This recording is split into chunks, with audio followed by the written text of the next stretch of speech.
Olá, meu nome é Dilamene Avelar e estou muito feliz por mais um convite da Casa de Paz José Cambinda. E nessa noite, com esse trabalho Aprendendo com Jesus, nós vamos trazer uma reflexão sobre o Evangelho. Mas antes nós vamos fazer uma oração preparatória para nos envolver, para que possamos, assim, num só pensamento, um só coração, junto a essa oração, se fortalecidos. Deus, Pai querido, Jesus, Mestre amigo, que a sua luz, Senhor, que a sua paz nos envolva, que os falangeiros da Casa de Paz José Cambinda nos ilumine, nos envolva, para que possamos, Senhor, absorver esses conhecimentos, essa lição, mas sobretudo, Senhor, que esse doce Evangelho consolador que ampara, que nos assiste, nos ilumina, possa sobretudo iluminar os nossos corações, iluminar os nossos sentimentos que nesse momento nos aflige, mas que possamos, Senhor, tirar dessas reflexões da noite de hoje o amparo, a assistência que tanto necessitamos. Assim, Senhor, através do nome de Maria, nossa Mãe Santíssima, dos falangeiros da Casa de Paz José Cambinda, te pedimos permissão para iniciarmos esse estudo da noite de hoje. Nosso muito obrigado e louvado seja nosso Senhor Jesus Cristo. Então, o livro que eu vou ler a página é O Pão Nosso, Francisco Cândido Xavier, ditado, o espírito que ditou a lição foi Emmanuel. Com caridade, todas as coisas sejam feitas com caridade. Paulo, é a primeira carta aos Coríntios. Ainda existe muita gente que não entende outra coisa de caridade. Ainda existe muita gente que não entende outra caridade, além daquela que se veste de trajes humildes aos sábados ou domingo para repartir algum pão com os desfavorecidos da sorte. De guarda a calamidade pública para manifestar-se, ou que lança apelos comovedores nos cartazes da imprensa. Não podemos discutir as intenções louváveis desse ou daquele grupo de pessoas. Contudo, cabe-nos reconhecer que o dom sublime é sublime extensão. Paulo indica que a caridade, expressando o amor cristão, deve abranger todas as manifestações das nossas vidas. Estender a mão e distribuir conforto é iniciar a execução da virtude excelsa. Todas as potências do espírito, no entanto, devem ajustar-se aos preceitos divinos, porque a caridade em falar, ouvir, impedir e favorecer, esquecer e recordar. Tempo virá em que a boca, os ouvidos, os pés serão aliados das mãos fraternas no serviço do bem supremo. Cada pessoa, como cada coisa, necessita de contribuição da bondade. Do modo particular, homens que se dirigem ou que obedecem, reclamam-lhe concurso santo, a fim que sejam esclarecidos no departamento da casa de Deus. Em que se encontram. Sem amor sublimado, haverá sempre obscuridade, gerando complicações. Desempenhe as mínimas tarefas com caridade. Desde agora, se não encontra-se retribuição espiritual no domínio do entendimento, em sentido imediato, sabes que o Pai acompanha todos os filhos devotamente. A pedras e espinheiros, fixa-te em Jesus e passa. Essa é a lição 31 do livro Pão Nosso. Peço desculpa por alguns erros, mas é a minha realidade, né? O nosso assunto da noite de hoje é o capítulo 27 do Evangelho. Por que eu escolhi esse capítulo? Kardec, a metodologia dele é muito interessante, que ele começa do simples para o complexo, tá? Então a gente vai ver lá no primeiro capítulo, ele falando das 3 revelações. À medida que ele vai evoluindo o pensamento dele, que vamos nos lembrar que o Espiritismo tem como fé raciocinada.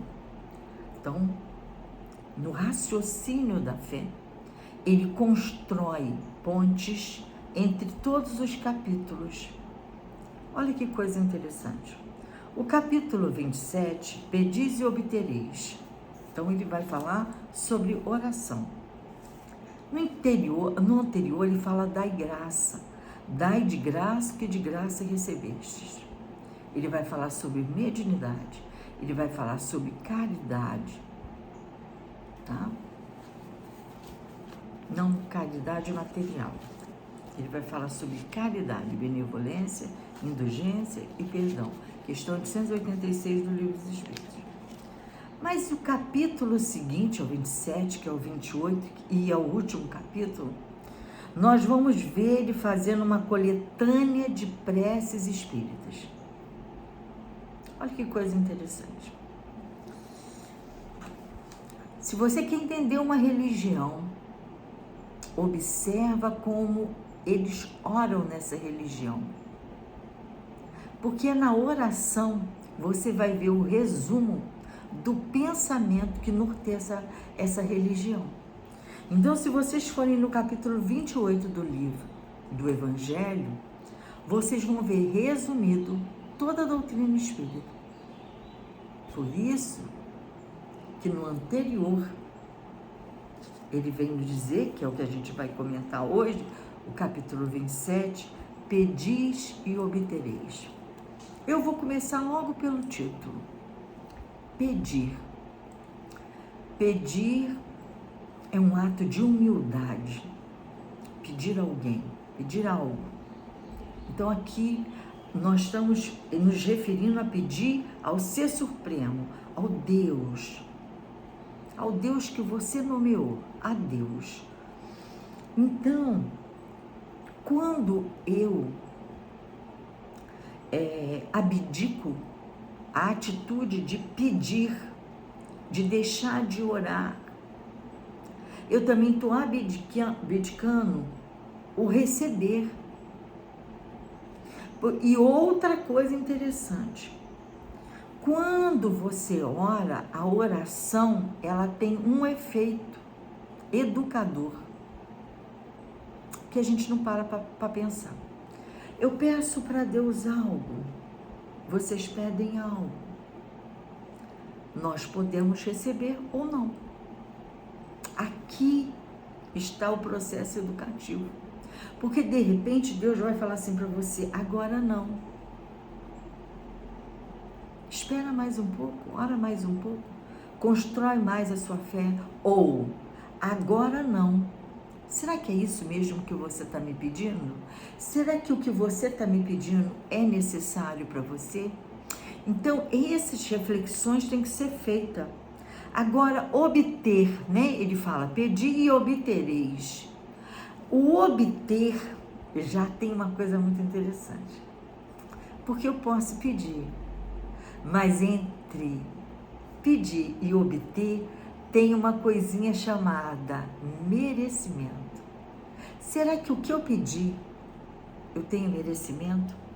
Será que o que eu pedi, eu necessito? Ou eu tenho observado as coisas que eu tenho pedido e que têm me chegado de forma tão natural que eu não agradeci? São coisas que nós temos que fazer reflexão, né?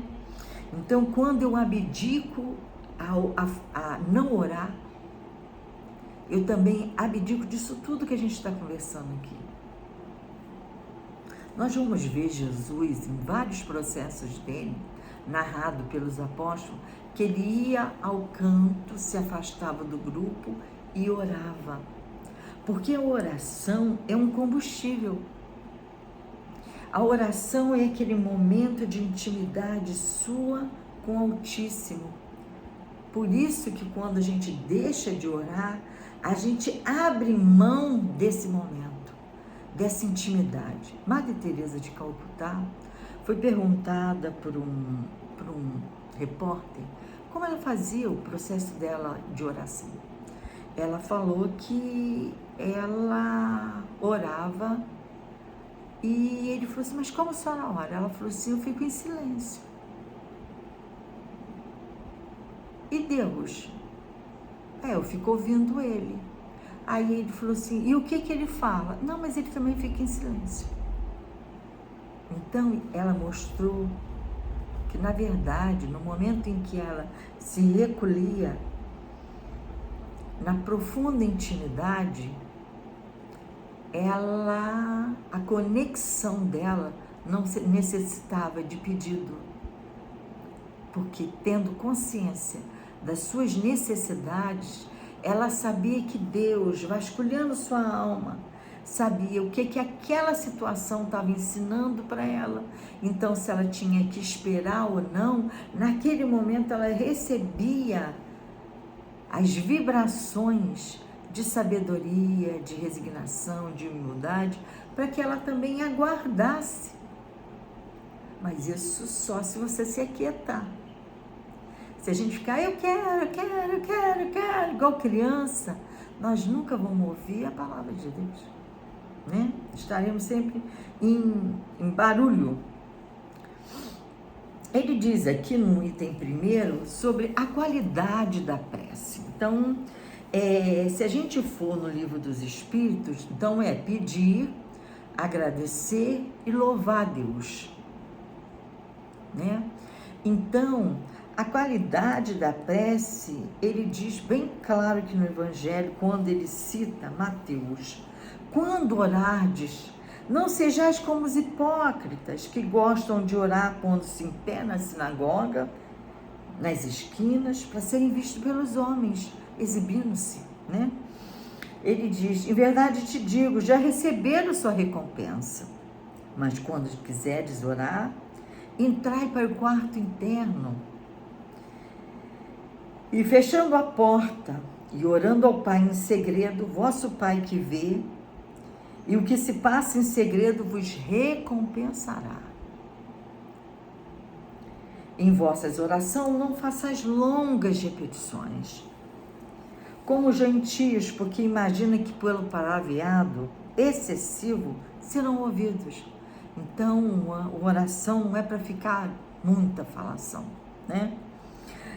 Não vos tornei, pois, semelhante àqueles, porque vosso Pai sabe o que necessitais antes mesmo que peças.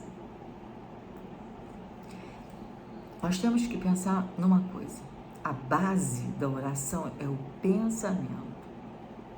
Então, se eu não acalmo meu pensamento, como que eu vou fazer uma oração? Como eu vou fazer uma oração? Então, eu tenho que acalmar minha mente. Acalmar minha mente.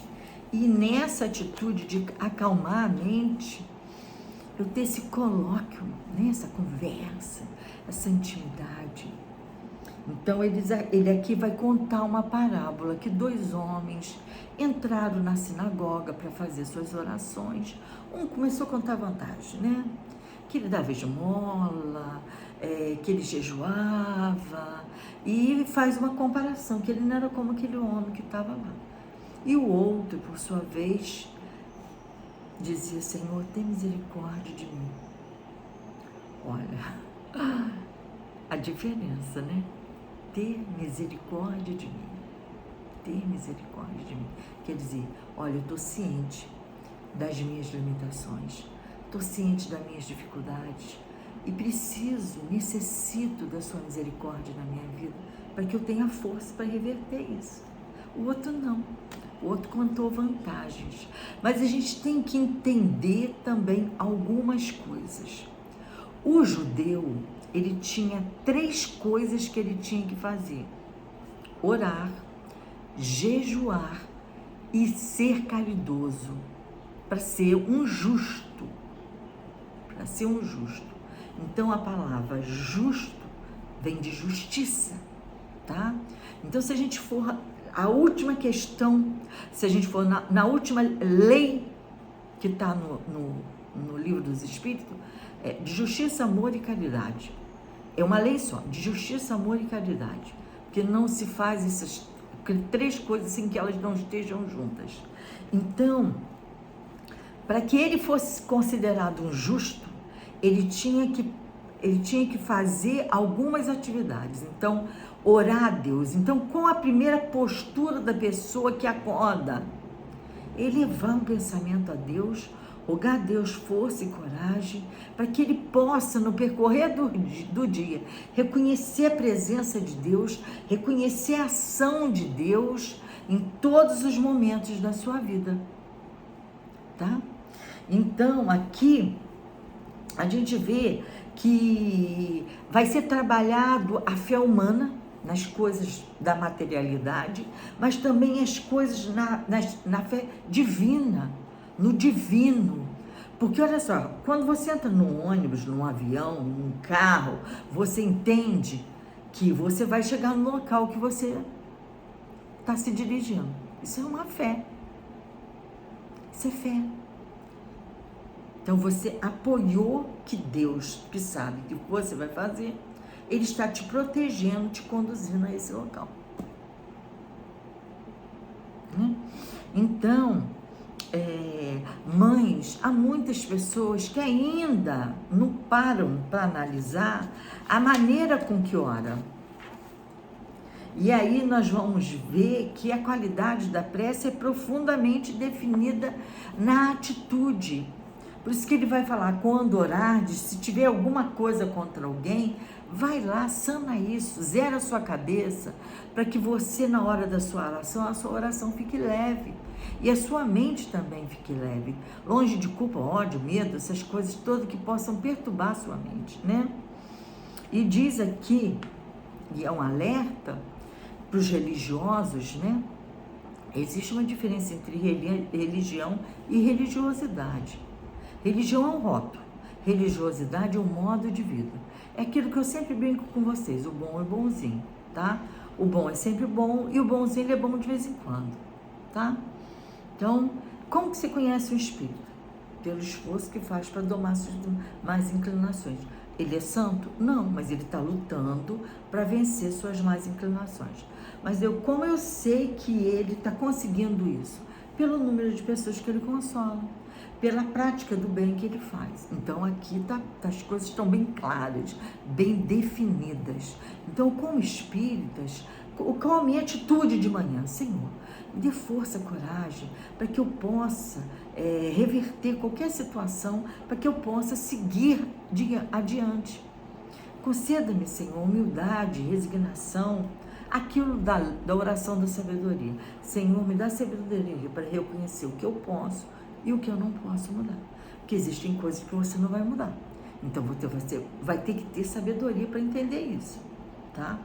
Então, senão você vai ficar dando murro em ponta de faca. Não é isso. Agora, sobre a eficácia da prece. Como que eu sei que ou não que ela foi atendida? O que peçais em prece, crerdes e obterei, então vos será concedido. Já está em Marcos. Mas como a gente tem muita dificuldade de ter intimidade com Deus, ou quando a gente não acha que é digno, ou não tem autoconfiança, ou não é arrogância, não tem assim, eu não mereço, eu vou pedir, mas não vai acontecer. Essa atitude mental sabotadora, ela quebra toda essa vibração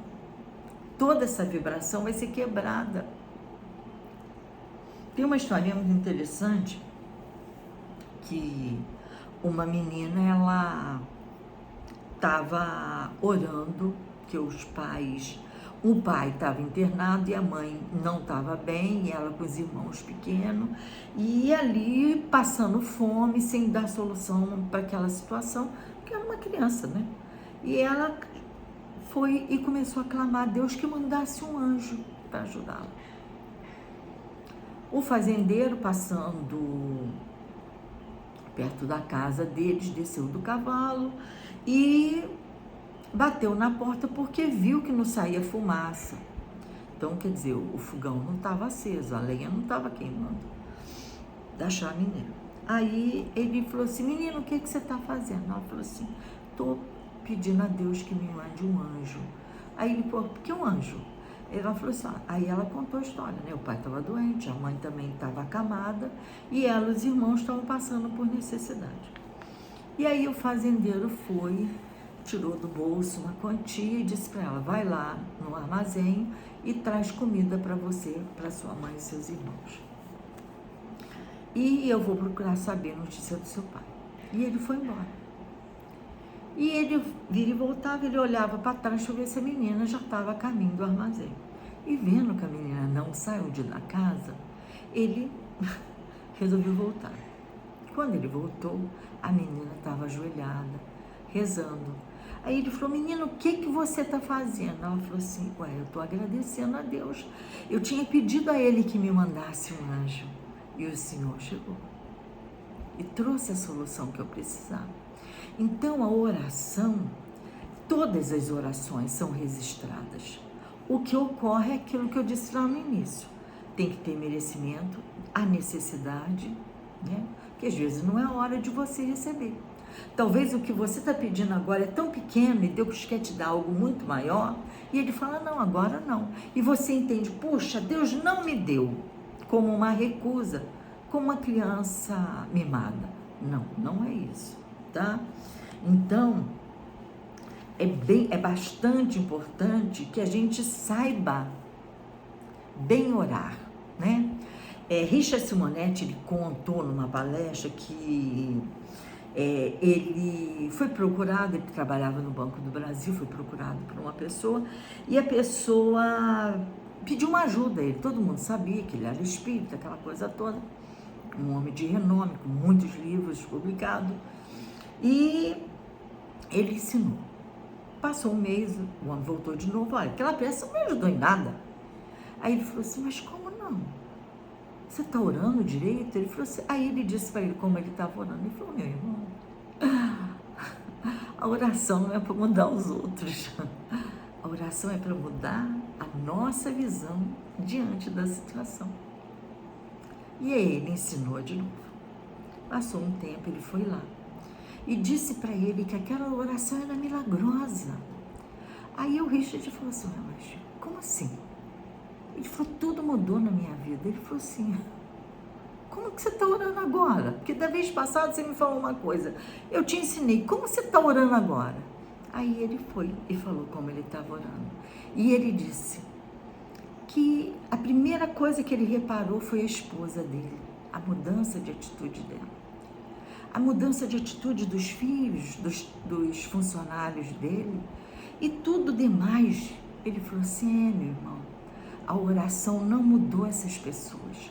A sua postura diante dessas pessoas fez com que elas mudassem com você.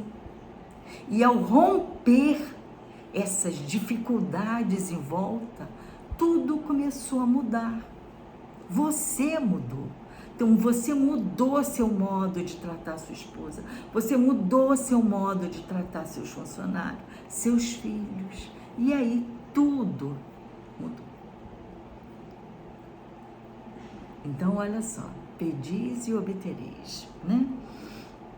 Então, imagina só, a fé, ela vai te ajudar na hora da oração a que você busque força para perseverar, para vencer aquilo que nós vamos ver lá no capítulo 5, né? Resignação, paciência, humildade, essa é a situação. A ação da prece, ela se dá no pensamento, é o pensamento. Por isso que Paulo vai dizer que uma prece que você não entende, ela não toca seu coração. Se ela não toca seu coração, ela não faz as mudanças necessárias. Então, quando orar, respira, precisa dizer palavras bonitas.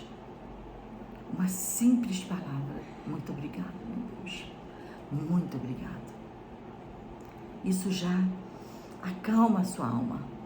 Isso já muda todo o seu processo vibratório. Isso é como um orvalho dentro de você, né? Então, manda que quando a gente de manhã acorde, a gente já comece orando, agradecendo, pedindo a Deus a força e coragem para esse dia, né? E nos diz aqui,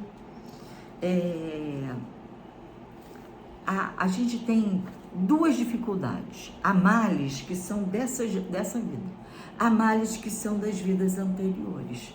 Então, quando a gente falou da oração da sabedoria, era na condição de o que nessa vida eu tenho que trabalhar e o que eu estou colhendo da outra vida. Lembra? Nós estamos semeando e ao mesmo tempo estamos colhendo. Por isso que a semeadura ela é farta, mas a colheita é certa. Então, já dizia minha mãe, quem lança os ventos vai colher tempestade, né? Então, a gente tem que estar atento a isso. Agora, outra coisa da oração, a gente ter como consciência que tudo é de conhecimento do Pai. Tudo que se passa conosco.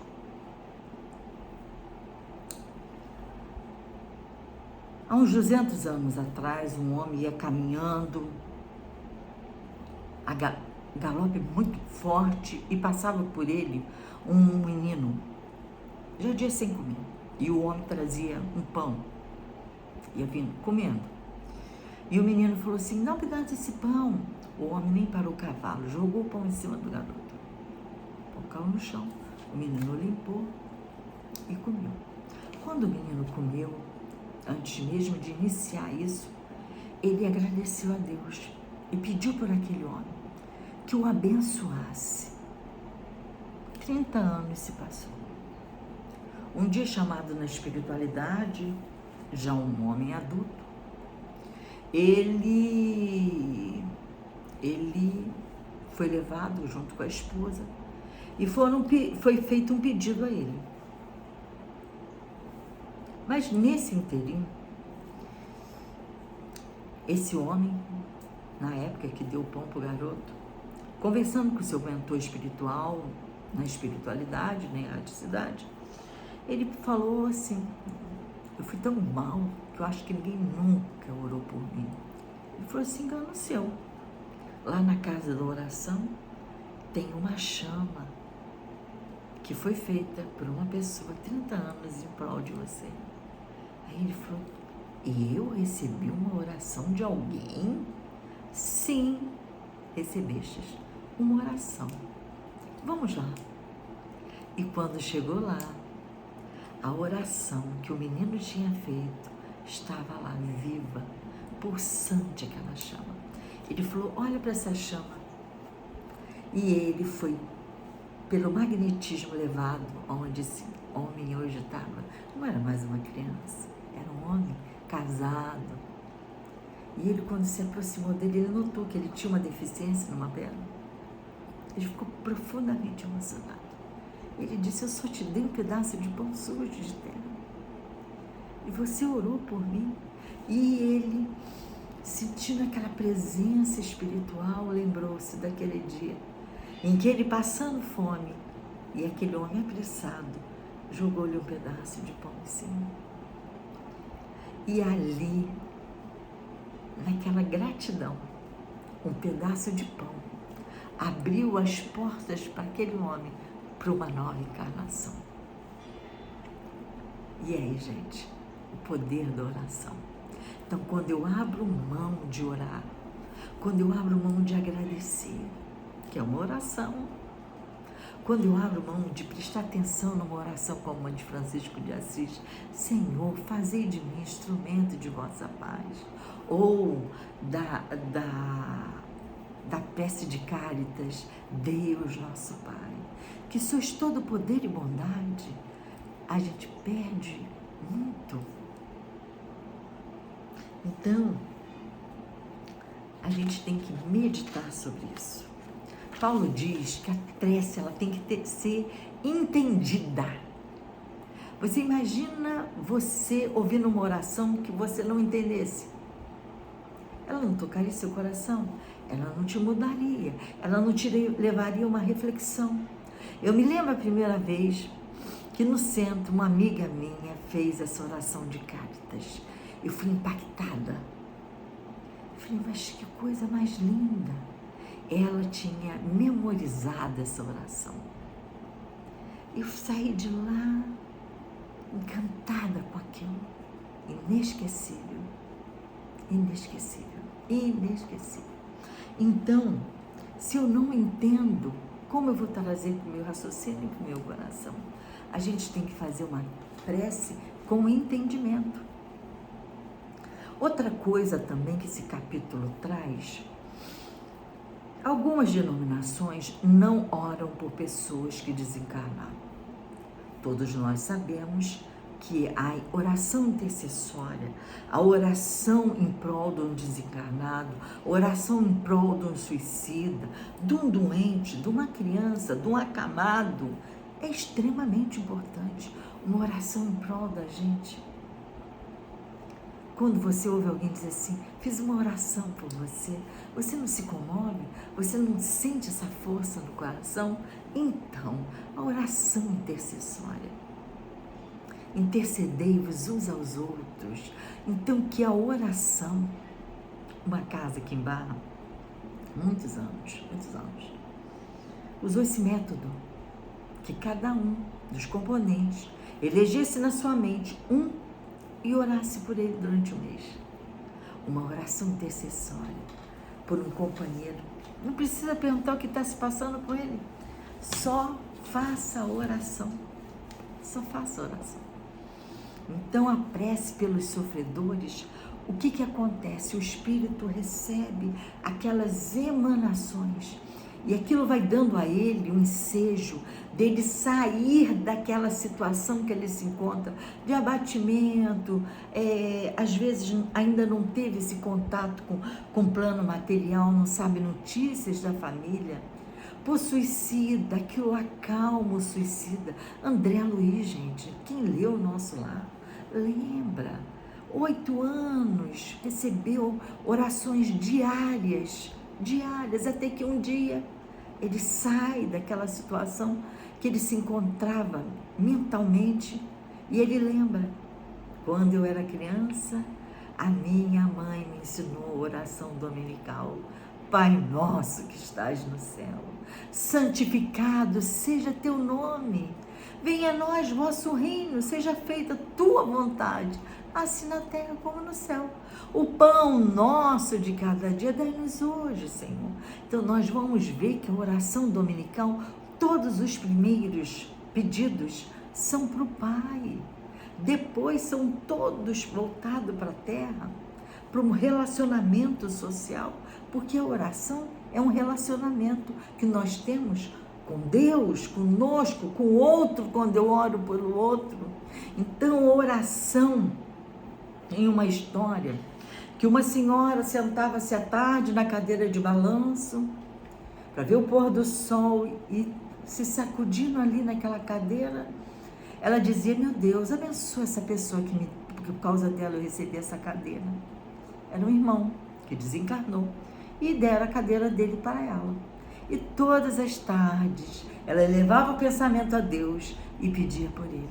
E lá na espiritualidade, ele sentia aquele elevo, aquela paz, aquele sentimento entrava acalmando. E ele perguntou para o protetor, o que era aquilo? E lá ele disse, é a cadeira. Aí ele, que cadeira? A sua cadeira de balanço. A senhora senta-se lá e ora por você. Ele falou, meu Deus, por que eu não fiz mais caridades? Então, olha só, uma cadeira, uma oração, a solidariedade, a compaixão divina e todo mundo recebendo a misericórdia de Deus. Então, quando a gente ora, o próprio Chico fala que no período da Segunda Guerra Mundial, lá na Fazenda Modelo, foi formado tendas e tendas de espíritos que, desencarnando naquele processo que nós estávamos vivendo no planeta, terrível, 20 milhões de pessoas desencarnaram, 8 milhões de judeus foram assassinados, e judeus, ciganos e tudo mais, né? Uma marca negativa no planeta. Eles eram trazidos ali e eram formados aqueles tendões e aqueles espíritos. Ele ia de tenda em tenda fazendo oração. Quando terminou a Segunda Guerra Mundial, os espíritos, muitos já recolhidos, já tinham ido para seus locais de vibração, né? Onde há muitas moradas na casa do Pai, em torno de nós. Mesmo assim, alguns permaneceram. Então, o que o Chico fazia? Quase perdi a caroninha dele de carroça, ia lá de tenda em tenda e fazia as orações para aqueles que ainda permaneceram no local. Então, nós vamos ver o poder da oração. Divaldo conta que num desses momentos muito difíceis da vida dele, em que ele, tendo essa cardiopatia, uma noite muito difícil, entra um espírito, e esse espírito derrama sobre o coração dele todos os recursos. E ele, sem saber quem era um espírito do qual, um período atrás, ele fazia oração por ele. Então, nós vamos ver a solidariedade que existe, né? É um sistema. Então, quando eu abro mão de orar, eu também abro mão de receber. Tá vendo? Nós vamos receber duas vezes, porque Deus não perde nada, Ele tudo transforma, né? Então, essa maneira de orar, olha que coisa interessante.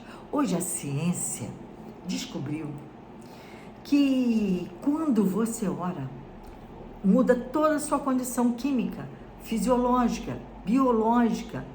Então, a sua condição espiritual, há toda uma mudança na sua genética quando você ora. E depois que isso ocorre, eles colocam a pessoa no aparelho e fala, pensa no seu Deus. E eles vão examinando a cascata que cai de luz, a mudança que isso gera. Então, quando eu abro mão de orar, eu também abro mão de receber isso. Nos Estados Unidos, um grupo de monges reunidos em oração durante um período não muito grande, nem muito pequeno, uma cidade muito violenta, coisas assim, muito, muito difíceis, eles notaram os marcadores de assassinato, violência doméstica, roubo e tudo mais, todas essas negatividades foram caindo, esses marcadores, no período que esses monges oravam. Então, nós vamos ver como que a oração agora já consegue ser medida pela ciência, os efeitos dela. Outra coisa muito interessante. Alguns pacientes de um hospital nos Estados Unidos também foram separados e eles oraram, pediram para determinados grupos orarem para determinados pacientes. E os marcadores biológicos dessas pessoas mudaram. E aqueles que não receberam oração melhoraram também, mas bem menos. Então, oração é um remédio, Dila? Sim. Nós devemos ficar orando o dia inteiro? Não. Ora e labora. É um ditado latino. E nós vamos ver Francisco de Assis dizendo, o trabalho é uma oração. Então, a oração que você deve eleger para você um momento em que você possa Mas se não tem, ora em pé na fila do banco, ora em pé no ônibus, olha para o céu e faz uma oração, olha para uma planta, olha para uma criança. E se não tiver nada para olhar, fecha teus olhos e imagina nosso Senhor Jesus Cristo diante de você. E você estendendo as mãos e Jesus também acolhendo, só diz para ele: Cristo, eu estou aqui. Eu estou aqui. E tenho certeza que ele vai dizer que ele também está. Então essas coisas, né? Então essa é a maneira de orar. Então, o que traz a aventura da prece? Nós vamos ver uma pequena narração de José de Anchieta. Quando ele saiu do Rio de Janeiro para ir para o Espírito Santo, e no meio da selva, aquele percurso todo, e país tropical, você sabe, né? Nós sabemos. Ele, na oração dele, os índios notavam que ele levitava, às vezes, mais de um palmo de chão. A aventura da oração. Então, nós vamos ver a benesse da oração. Nós vamos ver nos últimos momentos, né, de Jesus, no Sermão do Cenáculo, ele fala assim: Pai, oro por esses, porque através desse, um dia virão outros, e eu oro por eles também. Então ele orava pelos apóstolos, orava também pelos que viriam depois dos apóstolos, somos nós. Então ali Jesus já estava orando por nós. Então que nesse momento em que a gente está aqui tocando nesse assunto, lembre das orações. E se você não sabe orar, só agradece. E se você ainda não consegue agradecer, porque você acha que a sua vida é tão miserável que ela não merece um agradecimento, só respira, olha.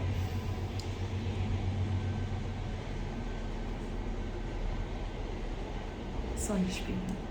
É uma oração. Assim nós vamos terminando a nossa palavra. Foi uma reflexão, mas nós vamos orar. Vamos orar por essa casa, né, que nos acolhe, tão bendita, que está aí quase fazendo aí, daqui a pouco, 1 século de fundação, uma marca maravilhosa, no céu como na terra. Então vamos orar por ela primeiro, pelos dirigentes, vamos orar por todos nós, vamos orar pelos trabalhadores, mas sobretudo a Deus nosso Pai, que permitiu que um dia alguém lançasse no chão a semente que ia dar essa árvore chamada Casa de Pai José Cambinda, aonde muita gente mata a fome, onde muita gente foi curada, aonde muita gente recebeu a força para voltar a viver. Era vivo, mas estava morto no coração. Então vamos orar. Muito obrigado pela atenção de vocês. Peço agora que fechem os olhos. Quem tiver suas aguinhas para fluidificar, deixa aí também.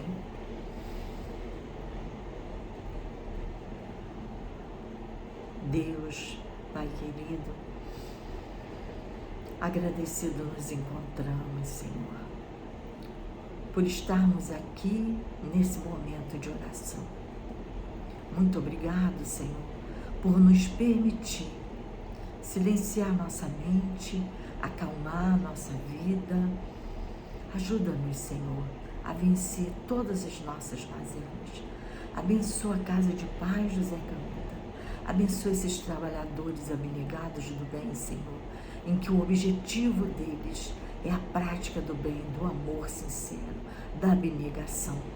E que a união e a fraternidade e o respeito seja sempre a base desses nossos irmãos. Abençoados sejam os frutos dessa casa. Essa é a casa do caminho, Senhor. Quantas pessoas não descansaram por um tempo para ter condição de continuar as suas existências. Quantos todos os dias, Senhor, batem em busca de auxílio e esperança. abençoado seja os dirigentes dessa casa, abençoado seja, sobretudo, Pai José Cambinda, Pai João, os mentores espirituais que cuidam para e zela para que todos nós tenhamos aqui nesse momento os recursos necessários, aos falangeiros também, indiano, que abençoe todos os lares, abençoe e também fluidificando as águas, transformando-as no remédio que cada um necessita e merece. Que a sua luz, que a sua paz, te pedindo permissão, meu Pai, para dar por encerrado, com o nosso louvado seja nosso Senhor Jesus Cristo, para sempre seja louvado. Assim seja. Profunda gratidão, é um prazer que a gente possa ter uma oportunidade de estarmos reunidos de novo. Muito paz.